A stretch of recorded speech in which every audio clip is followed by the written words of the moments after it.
If you want access to bonus episodes, reading lists for every series of Empire, a chat community, discounts for all the books mentioned in the week's podcast, ad-free listening, and a weekly newsletter, sign up to Empire Club at www.empirepoduk.com. Welcome to Nada Yada Island. Next on Metro's Nada Yada Island podcast. I almost fainted when the 4 new bombshells arrived. 4 free Samsung Galaxy A16 5G phones at Metro. No way. And finding out the 4th line is free. Oh, things got heated. That's wild. Join Metro and get 4 free Samsung 5G phones. Only at Metro. Plus tax. Bring 4 numbers and an ID and sign up for any Metro Flex plan. Not available currently at T-Mobile or have been with Metro in the past 180 days. This episode is brought to you by Nerds Gummy Clusters, the sweet treat that always elevates the vibe. With a sweet gummy surrounded with tangy, crunchy nerds, every bite of Nerds Gummy Clusters brings you a whole new world of flavor. Whether it's game night, on the way to a concert, or kicking back with your crew, unleash your senses with Nerds Gummy Clusters. This episode is brought to you by Abercrombie. There's nothing better than the perfect jean and going out top combo, or an outfit that perfectly matches your plans. Abercrombie's relaxed jean goes with every occasion. Date nights with something lace, or daytime with a cozy sweater. And their barrel jean will surprise you. It's the trend that will become a staple in your wardrobe. Abercrombie denim comes in tons of rises, fits, and washes. Find your perfect pair online or in store.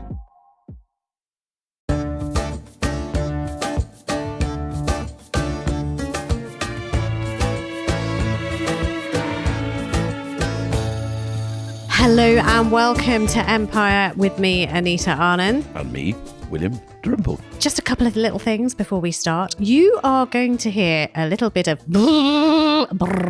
It's not because R2-D2 is starring in this episode. We have some drilling in the background. So huge apologies right from the get-go. But we are coming to you from the Jaipur Literary Festival in Jaipur, India, one of the most thrilling literature festivals the world has to offer.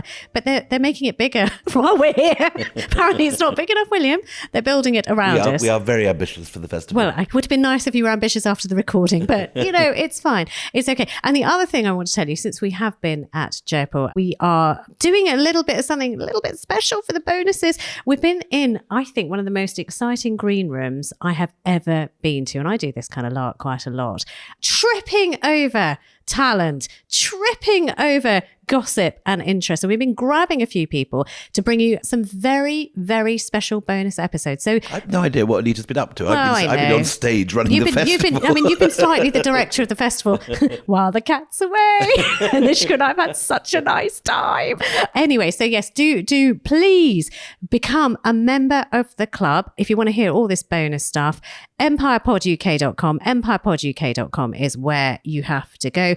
And let me tell you something, some of it is going to blow your little socks off, I promise. Now, it isn't often that we collide with a news story that is so rooted in our food groups of Empire, but it happens, and it's happening right now. We're sitting actually here at the Jaipur Literary Festival at a time where just about a day ago, the Prime Minister of Great Britain, Keir Starmer, met with his Mauritian counterpart to discuss the future of a place called the Chagos Islands. Now, you've probably heard this in the news. It's come up again and again, particularly after the inauguration of President Trump, all because of one particular military base in this archipelago of islands, the Chagos Islands, called Diego Garcia. What is it all about? You're probably scratching your head because there are a great deal of complexities involving words like treaty, history, and imperialism that are all wound up in this. And we have got the best man with us to unravel it. And when I say the best man, William, we really mean it, because he's been in the eye of this storm. He absolutely has. We have with us Philippe Sands, international human rights lawyer, barrister and writer. And also up to his nostrils in Chagos Islands. And he's very happy to be with you on your fabulous podcast, which he's a really regular listener to. Oh, and you're such a nice man. So yes, Philippe Sands, who's been up to your nose in Chagos Islands. It is certainly the case that empire and colony in the Indian Ocean have been part of my life since April 2010, when I was on holiday, skiing with my brother on a chairlift, when my phone went. And I normally don't look at my phone on a chairlift, but the number was +230. I didn't know what that was. I answered it, fearful of dropping it in the snow 100 feet below me. Right. And the person at the end of the phone said, "This is the Prime Minister's office in Mauritius. Would you be willing to speak to the Prime Minister now?" That was how it began. Did you take the call up in the chairlift? How can you not take such a call? My proudest moment is that while on the phone with the Prime Minister, I managed to remove myself from the chairlift, slide off the chairlift without falling over. Holding a pair of skis? Holding my ski sticks in one hand, the phone in the other, my brother lifting the barrier, and him starting to talk about a place called Chagos, which I'm going to be very honest with you, I had never heard of. Well, of course, why would you have? It's a teeny archipelago. So people who don't know anything about it, let's start, and I'm going to come back to your story. Let's start some geography. Going to start with your story about why you're involved. But just just before we get to that, and then he said, you probably haven't heard of Chagos, but you'll know about Diego Garcia. Right. And the penny dropped. You see that I do that sometimes. I leap in too soon, and I did that just now. I'm so sorry, Philippe. Honestly, if you had a gavel, would I ever criticise you for leaping? You would in a second. He's just very polite.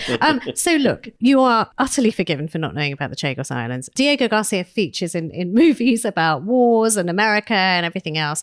Can you wrap this all up for us? Where is it in the world? Geography first. How big is it? What is it like? And what is Diego Garcia? 58 islands forming an archipelago in the Indian Ocean, to the east of Mauritius, about 1,000 miles, to the north of Madagascar, northeast of Madagascar, and south of the Maldives, which is the closest other land territory. And like the Maldives, are they atolls of coral, or what are they? They are atolls of coral, volcanically created also, and they are presently uninhabited, but until 1968, they were the home to about 2,000 human beings, although that number is contested by some, almost all descendants of enslaved people from Madagascar or Mozambique who worked on coconut plantations for various British and other companies. I have never brought it up with you guys, but I've long thought that there'd be a very good Empire episode in the whole story of Mauritius and the Maldives, because this is an area which, since deepest antiquity, has been on the sea routes, and which sort of passes hand like a sort of like a present at a child's birthday party, at musical chairs, that sort of stuff, between successive forces that have controlled the Indian Ocean. So in the case of the Maldives, you have Buddhist missionaries coming first from Ashoka in India, and there's stupas and all sorts of wonderful early Buddhist remains if you go to the Mauritius, followed by early Arab traders, followed by the Portuguese. And it's, I think, the Portuguese that give Philippe, isn't that not right? It's the first Europeans to have written about a place we now know as the Chagos Archipelago were the Portuguese. And it's named after the Portuguese for the wounds of Christ, is that right? Diego Garcia is named after a Portuguese gentleman. And they held on to it for very little time. There's some suggestion that when they first saw it, they saw 3 black men in a canoe, but that is contested by others. So maybe there were people there before. Then it became Dutch. Then it became French. And in 1814, at the Treaty of Paris, the French ceded it to the United Kingdom. So I want to unravel this. It's very densely filled with information. So let's just pull it apart. I want to restore my Portuguese wounds. No, I know. No, you're right, because Chagos is from Chagos, isn't it? Bassus de Chagos. Bassus de Chagos, which is the wounds of Christ. So you're absolutely right. But you are right. On this issue of people who did live there. I mean, I'm ashamed to say, if I'd have taken your call on ski lift, I would have a little bit known about the Chagos Islands, only because there has been a legal case rumbling for ages to try and get compensation for these people who were evicted. I remember talking when I was a student journalist to a woman called Zabanu Gifford, who wrote sort of books at the time, and she would always tell me, "Why aren't you covering my husband, Richard?" So just tell us what he was doing, because she said, it is absolutely criminal that nobody is concentrating on what Richard Gifford is doing for these people who have been left with nothing. To be honest, I feel almost a sense of shame that I didn't know about Chagos, because, of course, I immediately read myself in after the call with the PM. Too busy skiing. I was too busy doing cases about genocide in the Congo he was a bit busy. and Croatia. I'm going to defend. Philippe, you get him. I'm going to defend myself, William. Get him, Philippe. I had certain things on my plate at that point: Vukovar, Srebrenica, Rwanda. But it is true, and I fess up. I felt almost a sense of shame that I'd never heard of Chagos. So, of course, why did I feel a sense of shame? Because having read myself in, I realized very quickly there had been litigation in the English courts brought not by the government of Mauritius, but by a group of Chagossians led by an extraordinary man called Olivier Bancu, right, who was born on Peros Banhos, one of the islands of the Chagos archipelago, about 150 miles from Diego Garcia, and who led the litigation in the English courts quite successfully up to a point that by 2000 he had won. And but for the events of September the 11th, the attacks in New York and elsewhere, the British government at the time, a Labour government, would have allowed the Chagossians to return to the outer islands of the Chagos archipelago. Because that's what they were asking for. They were just saying, let us go home. At that point, the issue was limited in the English courts, run by a remarkable man called Richard Gifford, to the question of the right of return of the Chagossian population who had been forcibly removed between 1968 and 1973. I have to say, I hold my hands up because I didn't understand it. It's like, a handful of people wanting to go back to a place I'd never heard of. And I was very little. It was my first kind of gig in journalism. I never did it, but I never saw anyone else do it either. So all of us were kind of in this stew. And then suddenly Chagos Island, Trump, Britain, Mauritius, China, all of these sort of big players get suddenly involved. And we're like, oh, I know an echo of this, but I don't know anything. Now tell me, how did you read up and where did you get to very quickly? So, I read up. There's the internet. There's a few books provided. And I went back in historical terms to what had happened after 1814. So the British were the colonial power from 1814 up until Mauritius obtained independence in 1968. But it's the 3 or 4 years prior to independence that are crucial for this story. So just to clarify where we are with the Chagos Islands. So Britain invades Mauritius, takes the Chagos as part of its territory. Doesn't invade Mauritius. Well, what does it do then? It's ceded. It's ceded by treaty. So at the end of the Napoleonic War. Got it. Okay, so it's kind of the swap and they shop take of you it can over, have it. and Okay. Ile-de-France becomes Mauritius. Gotcha. The capital remains Port Louis, and for the next 154 years, it is a British colony in the Indian Ocean. So, Philippe, what you said is absolutely right, and you're very right to correct me. It's a peaceful transition. And then there was the abolition of slavery, but there are lots of investigations about how long did it last. Certainly notionally, by 1830, they were saying, you know what, we don't do slavery anymore. And there was this whole system of giving compensation to the slave owners, not to any of the enslaved people. So that also is going to and just ring to say, bells I've with people. been over those documents on the UCL archive, and I found examples of slave owners in the territory, the colony of Mauritius, being paid compensation for the ending of slavery there. One thing that's also very important to explain, because it becomes important later, the Chagos archipelago is 1,000 miles from Mauritius. So what is its relationship? It is treated by the British as a dependency of Mauritius. And so, for example, the way that it works is a magistrate will sail once every 3 months from Mauritius to the dependency of the Chagos archipelago and deal with any cases that need to be dealt with. This becomes absolutely crucial 150 years later when the International Court of Justice needs to look at the question of, was the Chagos archipelago really a part of Mauritius? Who is in charge? Who has the right to call this? The crucial question was it really run from Mauritius, or was this a fiction? Very interesting. And your conclusion was? Well, the conclusion of historians is it was genuinely run as a dependency. And in the British legal texts of the 19th century and the early 20th century, including Second World War and beyond, the Chagos archipelago is described as a dependency of Mauritius. By the 1900s, and we're talking sort of after, okay, so people have been given compensation, there's supposedly no slavery, indentured labour. We'll return to that maybe at another time in another legal case. Who knows? You might be involved in that. But by 1900, we're talking about 426 families who live on this archipelago known as Chagos. About 60% of this African Malagasy origin. Malagasy, just explain what Malagasy means to people. Malagasy for me means of origin from the island of Madagascar. Yeah. And that, I have to say, is not a part of the world that I know well, although, as you may know, Madagascar also has now certain claims in relation to islands that it says were separated unlawfully by France, but that will be for another conversation. And just to add to the complexity, the ethnic origin of the people of Madagascar is actually from Southeast Asia.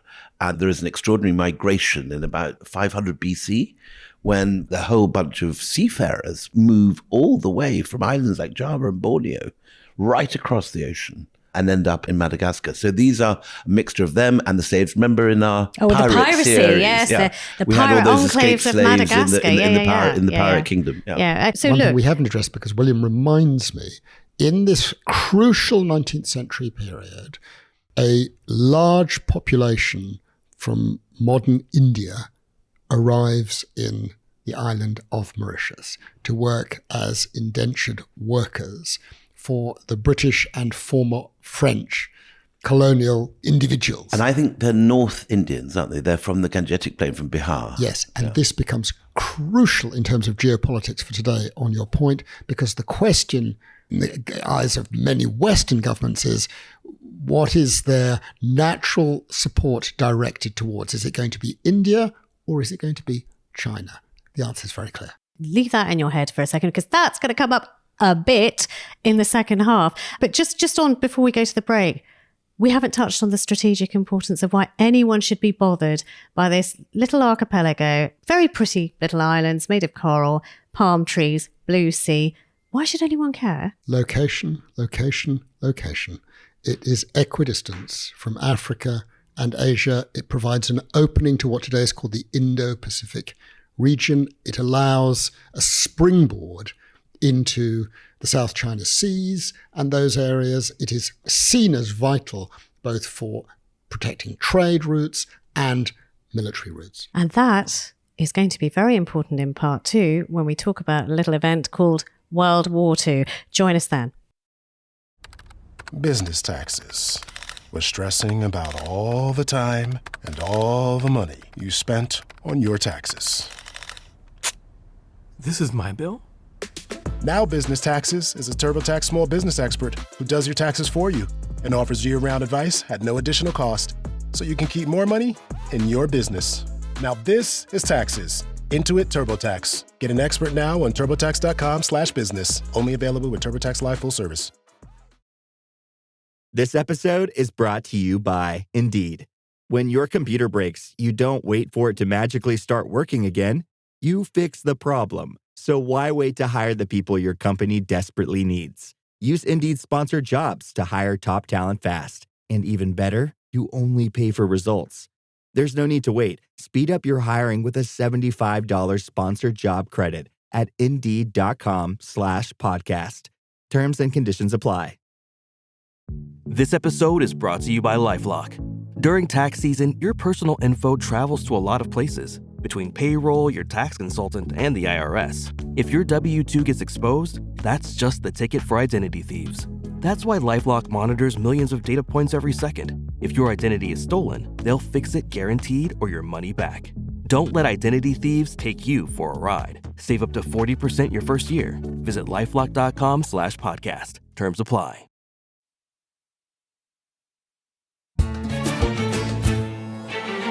Welcome back. So yes, a little tease for you just before we went into the break, which is why is the strategic importance of this everything to the debate that we're having right now and all of these sort of international wranglings that are going on with, Britain saying we'll wait for Donald Trump to read a treaty before we decide to do what we thought we were going to do, which is give the Chagos Islands back to the Mauritians. And it's all very much alive in the news at the moment. But let's go to World War II first, because what the Chagos Islands did at that time is that they were so important strategically, as Philippe said last time, but for fueling warships. Coaling. The Chagos Archipelago was a coaling station, and given the vast distances, 1,000 miles from Mauritius and even more from the African continent, it's the same distance into the Indian Ocean and the Asian battlegrounds. And so warships are stopping there, and they are refueling and stocking up with coal so that they can sail eastwards. And when they're coming back from the east, they don't have to sail all the way to the African continent, and they can refuel halfway there. But at this point, it is just like a little wait station, It's refuel tiny, and it's wait. tiny. It's just time. So there's no such notion of like Diego Garcia. That's not even a thing. That comes a bit later, doesn't Well, it? Diego Garcia exists as an island, but it's not a military base. It's a coaling station for refueling essentially military vessels. And a naval British vessels. coaling station, just to make this Yes, clear, it's a yeah. British coaling station. So we've got its pivotal importance. Everybody sees it's really very useful before the big blue starts to have somewhere that you can refuel. This is an excellent place. It's kind of out of the way, and it's handy for us.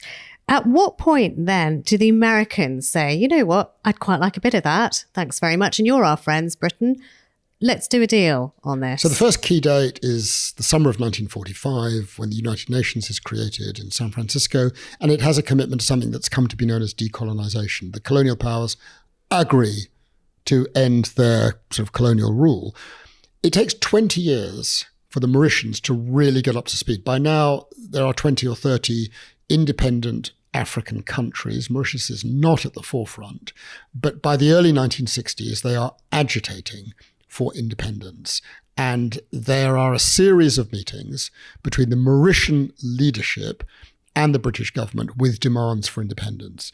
There is then a crucial meeting in November 1965 in London at Lancaster House between the Mauritian leadership group led by a Mr. Ramgoolam, the father of today's Prime Minister, and Harold Wilson, to determine the conditions under which Mauritius will become an independent African state.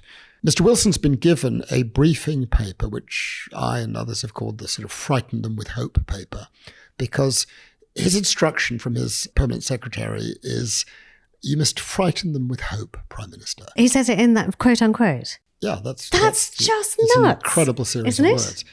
The hope that they will get independence and the fear that they will not if they do not cede to us the Chagos archipelago and allow us to dismember the colony. Now, this is a problem in international law. Do you want to know what the problem is? I absolutely do, yeah. The rule on decolonization is that you can only dismember a part of a colony if the affected population has given its consent. Oh. The British say that the Mauritian leadership gave its consent at Lancaster House. The Mauritians will later say, we sort of gave our consent, but it was under duress. So hang on a minute. Is that in effect saying we said it, but our fingers were crossed under the table? I mean, is that not is that our fingers? No, he What? forced us. He told us that if we didn't accept this, we wouldn't get independence. fright And so we had no choice. beats hope. Okay. Yes. Gotcha. So they consent.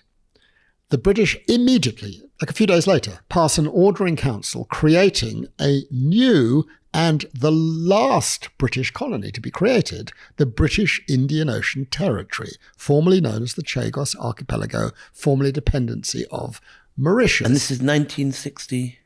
The year I was born. 1965. The year I was born. The last colony was great. Good. You look good.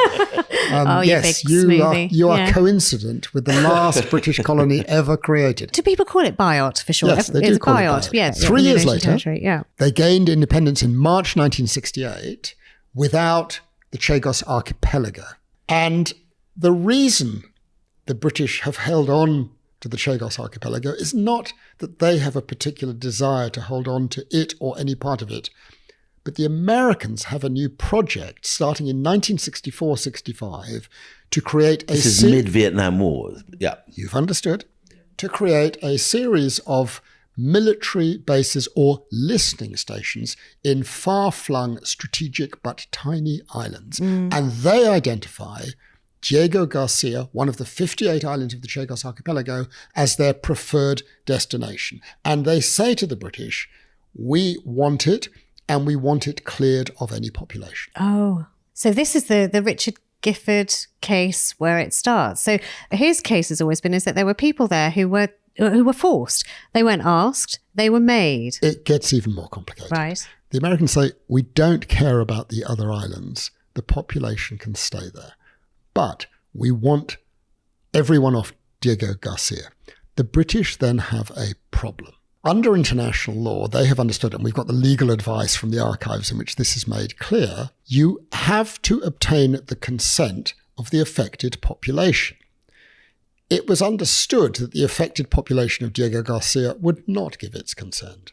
It was understood that the affected population of all the other islands, a total of maybe up to 1,800, 2,000 people, would not give their consent.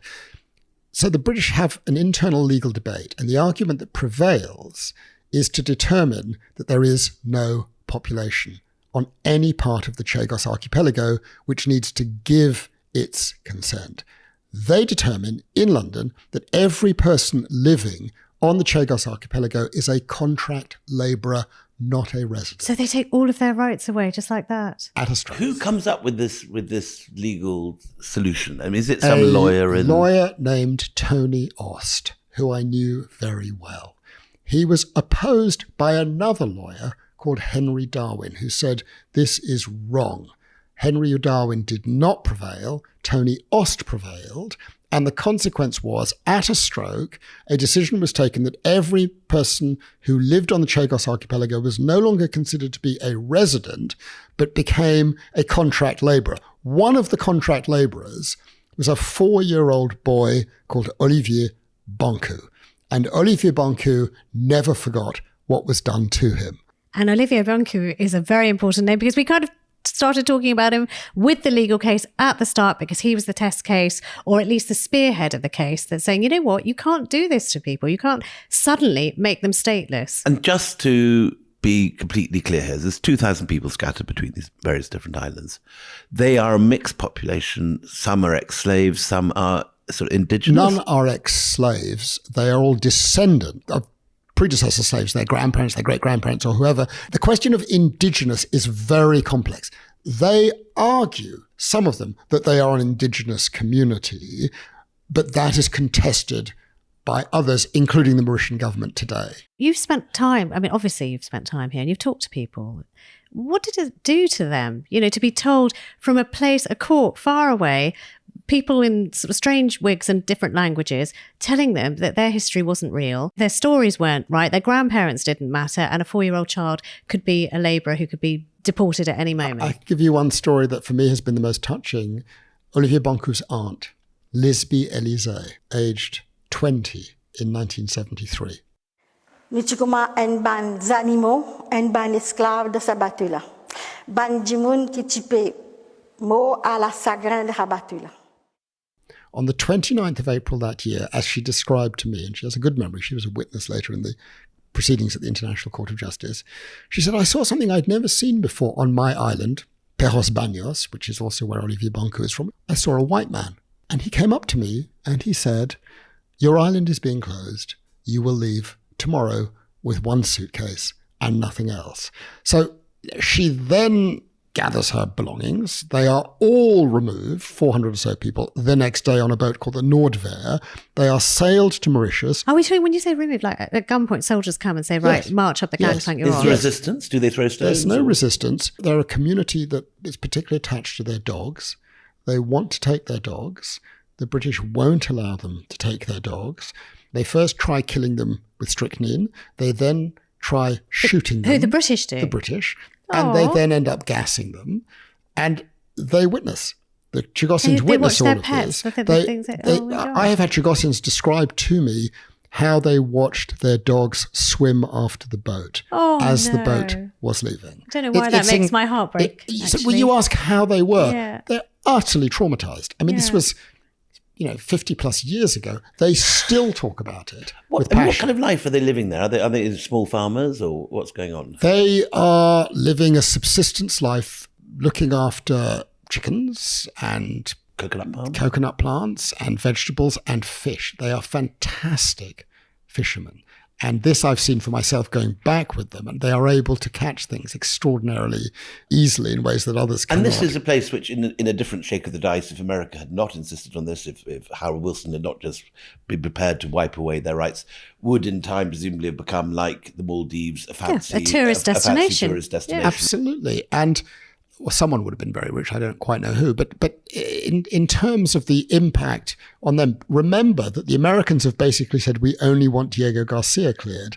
It is the British legal logic, my own community, that causes everyone to be cleared out. So they are then dispersed to various parts of the world. Most of them go to Mauritius. Some go to Seychelles. And do the Mauritians give them houses and land and stuff? Or are they living in a shanty town? It's appalling. It's appalling. Nothing. Imagine a country that has become independent just 3, 4, 5 years later. They are utterly dependent on the export of one commodity to the former colonial power, and that is sugar. So they are impecunious. These folk described to me how they arrive in the port of Port-Louis. There is no one to meet them. There is no one to look after them. They have no money. They have no home. They have nowhere to live. And for a lot of them, there is a resentment not only of how they were treated by the British, but then how they were received and not well treated by an independent Mauritius. It's a very complex story. And again, I just want to remind people, this is not that long ago. We're talking about from sort of the mid-1960s to the early 1970s. This 59 clearance years ago. of people. It's crazy. In my lifetime. And that's why I come back to the sense of shame.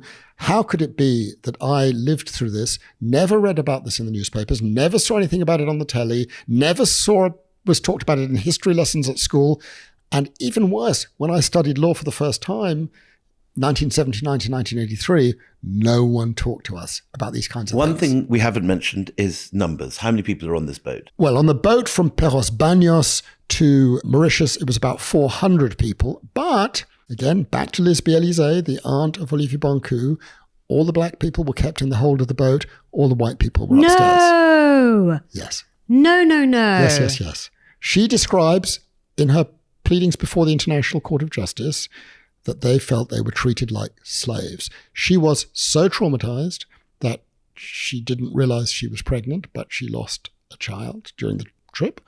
And the trauma, they're a dignified community, but a traumatized community still today. I mean, this is during the 60s, the Beatles, into, glam rock. I mean, just to give it context, this is what the world looked like. 65 years of the Doors' first album, just to put this. Oh, well, thank God for you. No, thank God. Thank God. It was the one thing I was searching for, but very good. It's in our lifetime. It's just Come nuts. on, Baby, Light by Fire. Right. It's number one in LA at this point. Oh, my goodness. Again, the numbers, 400 on the boat. You said earlier that the entire archipelago, the numbers are disputed. About 2,000 max. Yeah. I mean, some say 1,200. I think it's around or just under 2,000 people. Well, can I just say, just as we're going to do another episode, of course we are, we've just scratched the surface. But honestly, when Philippe said that about the way in which the passengers were kept, all jaws, and there are 3 of us here, hit the floor. All of them. One would think that an army of keen lawyers would want to step forward and get involved. This is the 60s and 70s, for God's sake. But actually, we're going to talk about the one who did step forward. It was a lot later, but he is the one who is sitting on this sofa with us here in Jaipur. We'll talk about how Philippe Sands got involved in the Chagos Islands and the cause of those people who live there. Join us then. Till then, goodbye from me, Anita Anand. Goodbye from me, William Dalrymple. And goodbye from me. If you are as gripped by Philippe's story of the history of the Chagos Islands, as William and I clearly are, you can carry on listening by becoming a member of the Empire Club. So come on, be part of the fam. All you have to do is sign up. empirepoduk.com, empirepoduk.com.